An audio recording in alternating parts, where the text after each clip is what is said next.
Meus queridos, vamos abrir nossas Bíblias no livro de Romanos, e capítulo 1, versículo 16 e 17. Está difícil nós sairmos dos primeiros versículos, mas são pontos fundamentais da nossa fé e é totalmente necessário nós aprofundarmos e entendermos o que a palavra de Deus quer dizer. Diz a palavra do Senhor. Versículo 16. Pois não me envergonho do Evangelho, o Evangelho de Cristo, porque é o poder de Deus para a salvação de todo aquele que crê, primeiro o judeu, depois o grego, pois nele se descobre a justiça de Deus, de fé em fé. Como está escrito, o justo viverá pela fé. Muito provavelmente, não muito provavelmente, é fato, estou afirmando isso. E não somente eu, mas a maioria dos grandes pregadores, eles afirmam que esses são os dois mais significativos versículos da palavra, das Escrituras Sagradas. E são as frases mais importantes da literatura mundial. Esse é o coração da fé cristã. Dr. Martin Lloyd Jones, ele foi um dos grandes expositores das Escrituras. Ele diz que não há dois versículos nas Escrituras que sejam mais importantes que esses. Eles tratam da questão central da vida, principalmente da salvação. E ele vai responder as duas perguntas mais importantes que o homem deveria fazer. Como uma pessoa pode se reconciliar de Deus, com Deus, e permanecer vivo diante de Deus? E como ela pode permanecer diante do Deus vivo?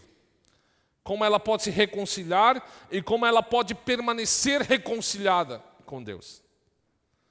E como podemos ser justificados diante deste Deus tão santo? Sabe que são questões que não são tratadas muitas vezes dentro da grande maioria das igrejas, a questão da justificação. Mas é diante dessa doutrina que uma igreja permanece ou cai. Primeiro, nós temos que entender, né? Nos versículos anteriores nós falamos sobre isso. Onde Paulo ele diz, pois eu não me envergonho do Evangelho de Cristo. Para Paulo, pregar o Evangelho e defender esse Evangelho não era uma perda de status. Paulo não se envergonhava desse Evangelho de Jesus. Jesus que é o Filho de Deus, aquele que morreu como substituto pelos nossos pecados. Ele ressuscitou ao terceiro dia. O inocente Jesus, ele tomou os nossos pecados para remover a justa ira de Deus. De quem? De todos aqueles que creem. Só que as pessoas não estão preocupadas com a ira de Deus. Aliás, elas nem sabem o que é a ira de Deus. O apóstolo Paulo, ele não se envergonhava.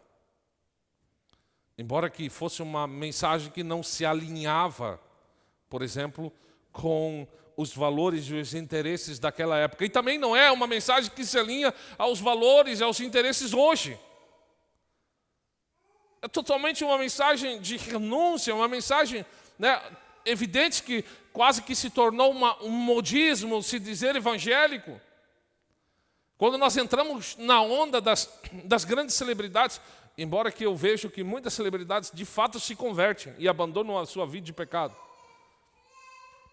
Mas nós temos, por exemplo, um grande exemplo de uma fé fajuta, por exemplo, né, um jogador que recentemente voltou ao Brasil.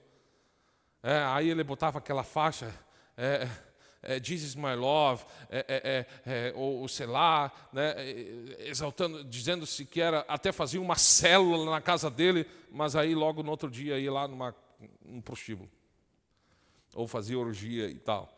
É esse evangelho que está sendo modinha hoje na era contemporânea. Mas esse evangelho de fato, aquilo que nós cremos de fato, né? Por exemplo, para os judeus naquela época, que era a nação que estava recebendo Cristo, esse evangelho era escândalo. Para os gregos, isso era uma loucura, porque não era sábio. Eles estavam acostumados com Aristóteles, com Platão. Quem proclamava, por exemplo, esse evangelho da cruz, ele era hostilizado, ele era alvo de um desprezo social. E hoje continua ainda. É preciso ter coragem para não se envergonhar do evangelho de Cristo. O que Paulo estava falando aqui. Para Paulo não era um motivo de vergonha. Por mais tolo que parece ser aos olhos deste mundo. Agora, e quanto a nós? Será que nós sentimos vergonha de algo que salvou as nossas vidas? A pergunta mais importante, quem sabe, de nossas vidas. Como nós podemos chegar a Deus? Como nós podemos permanecer diante de Deus? Jefferson, no domingo passado, ele falou sobre um dos pontos que o Evangelho é o poder de Deus. The power. Me lembro de uma aula de homilética que nós tivemos lá e um dos seminaristas trouxe justamente sobre o poder de Deus. Trouxe uma pequena palavra. Paulo escreve sobre o Evangelho e ele diz que o Evangelho é o poder de Deus. Para quem? Para a salvação de todo aquele que crê. Naquela época, havia uma força que era preponderante sobre todo mundo. Essa força se chamava Roma. Os maiores filmes hoje de guerra, os filmes épicos, se você olhar, eles se baseiam em Roma, né? Naquele período da conquista. Roma se alastrou praticamente por toda a Europa, até mesmo a Ásia. E Roma influenciava, Roma transformava, Roma moldava tudo que estava ao seu redor. Aonde Roma chegava, eles colocavam a sua forma de cobrar impostos, eles influenciavam com sua forma de cultura. Roma era a força daquele período. A arquitetura de Roma, por exemplo, é mais ou menos como os alemães que imigraram da Alemanha para o Brasil, né? Você vai olhar algumas casas, algumas arquiteturas, né? Tentaram imitar como era na Alemanha. Assim era Roma. Aonde Roma chegava, ele influenciava aquele lugar. César era praticamente considerado um deus. Era a força do momento. E agora Paulo ele chega e diz assim, não, o poder e a força é o Evangelho. Isso parecia contraditório aos ouvidos dos judeus, aos gregos e todo mundo. Por isso que confessar a Cristo, por isso que reconhecer a Cristo como seu Senhor, ao invés de César, era um terrível desafio. Reconhecer Cristo como Senhor de suas vidas é colocar Cristo acima de César. Por isso era tão difícil aqueles homens seguir Jesus. Quando Jesus chegava, né, a Levi, a Mateus, segue-me. Quando chegava a Pedro, segue-me. Isso significava muito mais do que simplesmente seguir uma ideologia, não. Isso era negar totalmente a sua vida. Foi nesse contexto que Paulo agora escreve a carta aos Romanos. Dentro deste contexto, a mensagem de Paulo era clara. Não é César que tem o poder. Não é César, mas é o Evangelho. Não é César, mas o Evangelho, o poder é Cristo. E até hoje, esse poder supera mais. Hoje nós estamos falando de uma superpotência, Estados Unidos da América. Mas não é Estados Unidos da América que tem o poder, é o Evangelho. É o Evangelho. Embora que nós podemos ver o poder de Deus, por exemplo, quando se levanta uma tempestade. E aquilo sacode toda a terra, vira casa, nós podemos dizer, uau, que força. Nós podemos ver, por exemplo, quando um vulcão, por exemplo, entra em erupção, nós podemos dizer, uau, que força. né? Nós podemos olhar à noite a Via Láctea, né? Nós podemos olhar as estrelas, né? Podemos olhar a beleza da criação. Uau, que força, que poder! Mas não é este o poder. A Bíblia não escreve que essas coisas são o poder. A Bíblia escreve que o poder de Deus é o Evangelho. Por que ele é tão poderoso? Por que ele é tão importante, o Evangelho? Aí nós vamos entrar na mensagem. Porque o Evangelho de Deus, o Evangelho de Cristo, revela a justiça de Deus. O que isso quer dizer? O justo viverá pela fé. Justiça, eu vou ler aqui, justiça implica, quer dizer, justiça quer dizer que você está em conformidade com o caráter de Deus, com as palavras de Deus, com as ações de Deus, com as atitudes de Deus, com os pensamentos de Deus. Em outras palavras, justiça quer dizer que você é inteiramente agradável a Deus, obediente totalmente aos mandamentos de Deus, de cima a baixo, da esquerda para a direita, de dentro para fora. Te pergunto, você é isso? Não, nem eu. Nesse contexto, nesse enunciado, ninguém consegue alcançar esse padrão, a justiça de Deus.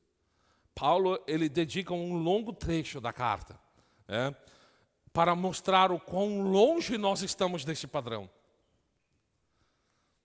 E o Evangelho de Deus é a justiça revelada. A justiça não é nossa.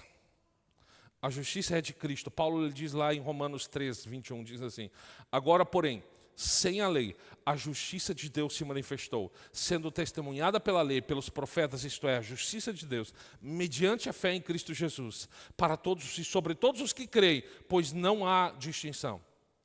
A justiça, essa justiça, esse padrão que nós precisamos, está sendo revelado agora no Evangelho de Cristo.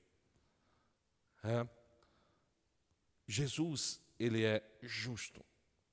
Por que há uma justiça? Porque há alguém justo, há uma pessoa que é justa.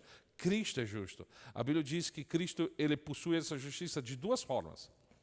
Primeiro, pela sua natureza. Por natureza, Jesus foi justo. Ele foi plenamente Deus e ele foi plenamente o homem, como Deus perfeito. Ele é absolutamente perfeito, absolutamente sem pecado. João 8,29 diz assim: eu faço sempre o que agrada ao Pai. Ou João 8,46 diz: quem dentre vós pode me acusar de pecado? Jesus estava fazendo, ninguém podia acusar Jesus de ter pecado. Jesus ele também foi justo porque ele foi extremamente obediente.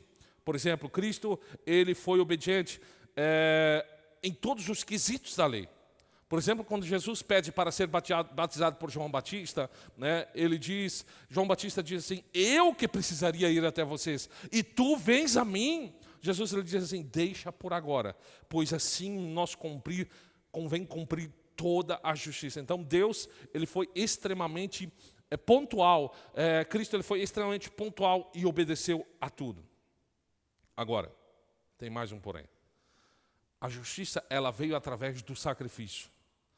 Além de viver agora em perfeita obediência, de acordo com todos os parâmetros das Escrituras Sagradas, Jesus ele também assumiu a penalidade que o pecado exigia. O pecado ele traz morte. O pecado ele causa morte. A Bíblia diz que ele tomou sobre si a nossa culpa e ele pagou a punição em nosso lugar. Jesus ele cumpriu tudo isso de uma forma cabal e positiva, e também ele obedeceu. A parte negativa é que ele teve de pagar agora por essa consequência, que foi morrer na cruz por nós. A justiça, ela é um presente de Deus. No Evangelho, a mensagem sobre a vida, a morte de Jesus Cristo, nós entendemos que o que significa ser justo diante de Deus, obediência perfeita e total aceitação da penalidade exigida pela lei. Não havia possibilidade. Se nós morrêssemos na cruz, nós apenas pagávamos o preço pelo nosso pecado. Ponto. Morreu. Nós seríamos, vamos dizer assim, nós estávamos com o nosso saldo negativo na conta, Eu não sei, quando eu abro minha conta, sempre tem um menos na frente. Isso quer dizer saldo negativo. Agora, quando você paga esse negativo, você fica zerado. Quer dizer, você pagou, mas você não tem nenhum valor positivo. Jesus, ele pagou este saldo negativo.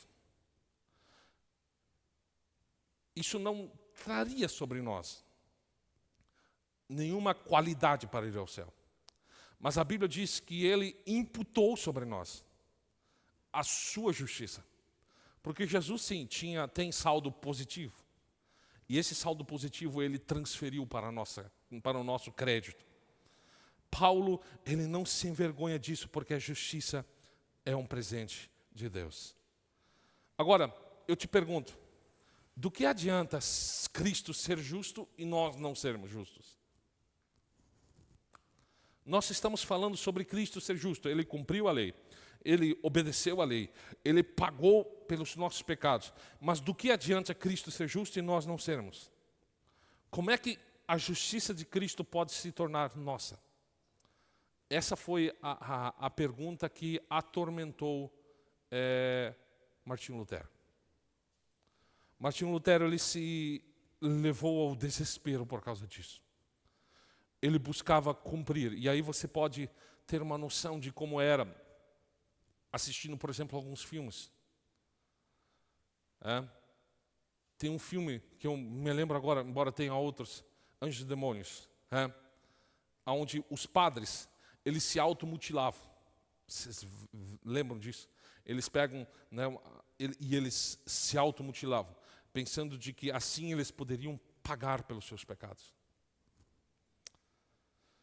Martinho Lutero ele também pensava que com suas obras, com suas vida impecável, ele poderia chegar a essa justiça. Mas quanto mais ele tentava, mais ele via que nunca isso se tornou suficiente.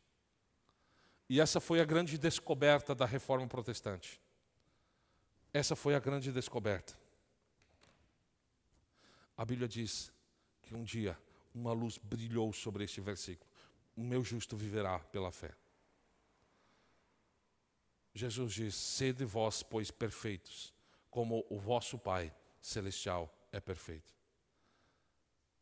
Isso leva muitas pessoas a acreditar de que elas podem alcançar a perfeição por meio de suas obras, acumulando, quem sabe, boas ações, boas obras, mas nunca chegaremos lá.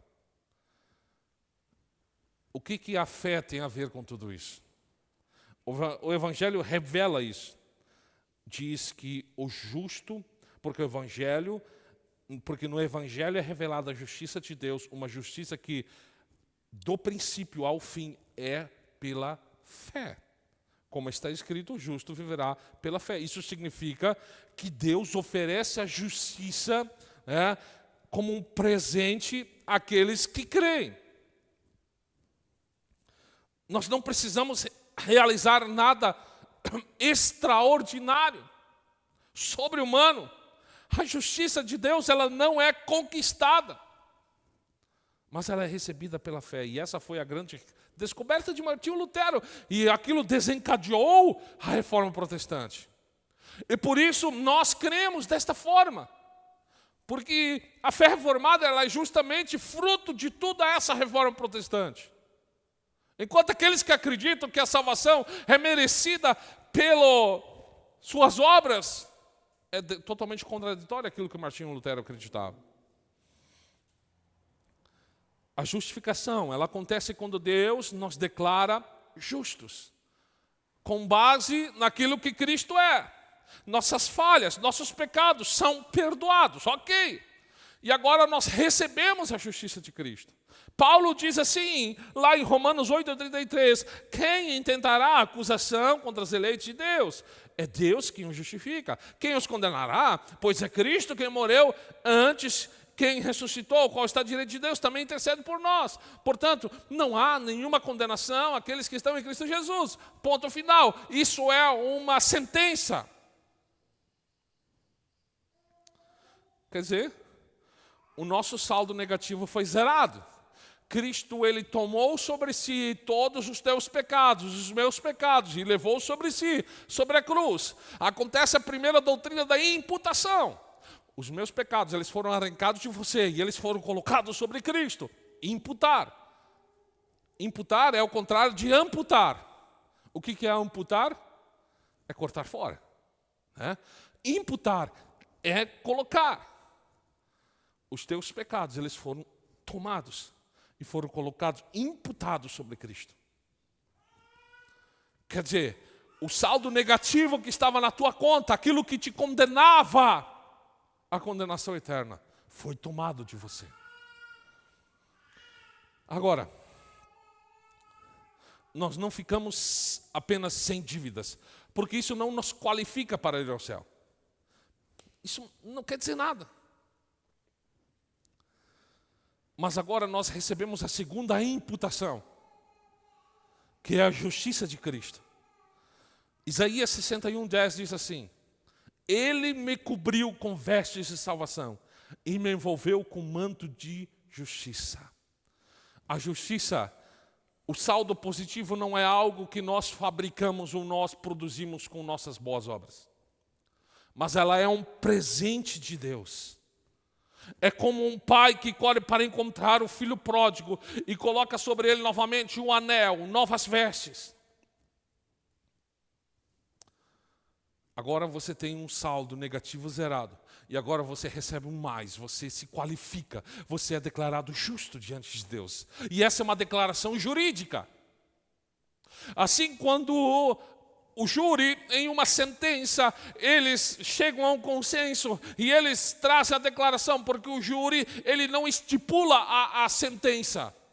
Eles apenas colocam se o réu é inocente ou ele é culpado. Você é declarado justo, sem culpa. E essa oferta, ela é uma oferta universal.